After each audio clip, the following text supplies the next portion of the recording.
Om Swastiastu. Perkenalkan, nama saya Dewa Yolita Anastasia Devana Putri, nomor absen 4 dari kelas 10 IPS 1. Di kesempatan kali ini saya akan menjelaskan tentang pencemaran lingkungan. Jadi, pencemaran lingkungan adalah masuk atau dimasukkannya makhluk hidup, zat, energi, atau komponen lain ke dalam lingkungan atau berubahnya tatanan lingkungan akibat kegiatan manusia atau proses alam, sehingga kualitas lingkungan turun sampai ke tingkat tertentu yang menyebabkan lingkungan menjadi kurang atau tidak dapat berfungsi lagi sesuai peruntukannya. Zat atau bahan yang mengakibatkan pencemaran disebut polutan atau bahan pencemar. Jadi bahan pencemar adalah zat, partikel, atau organisme yang dapat menimbulkan pencemaran lingkungan secara langsung maupun tidak langsung, mengurangi kualitas lingkungan hidup. Semua makhluk hidup mulai dari mikroba bersel 1 hingga paus biru bergantung pada pasokan udara dan air di bumi. Bila sumber daya ini tercemar, semua bentuk kehidupan akan terancam. Jadi ada 5 jenis pencemaran.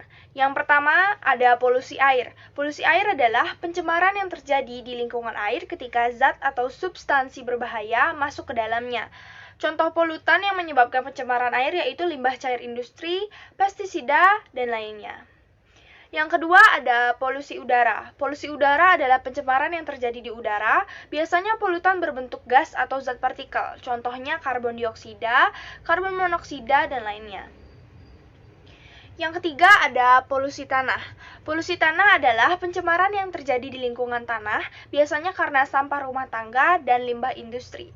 Contohnya sampah plastik, limbah pabrik, dan lain-lain. Yang keempat ada polusi suara.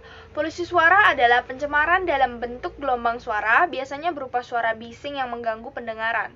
Contohnya deru mesin kendaraan, mesin suara pabrik, mesin penebang pohon. Yang terakhir ada polusi cahaya.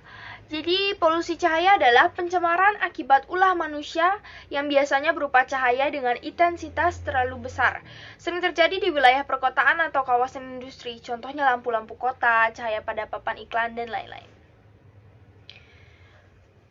Salah satu pencemaran lingkungan yang saya amati yaitu pencemaran lingkungan pada air laut karena sampah yang berserakan di sekitar pantai. Penyebab terjadinya hal ini yaitu banyak orang yang berwisata, contohnya seperti turis-turis asing yang datang dari luar kota, berwisata ke pantai lalu membuang sampah sembarangan, sehingga sampah-sampah tersebut terbawa ombak hingga mencemari lautan.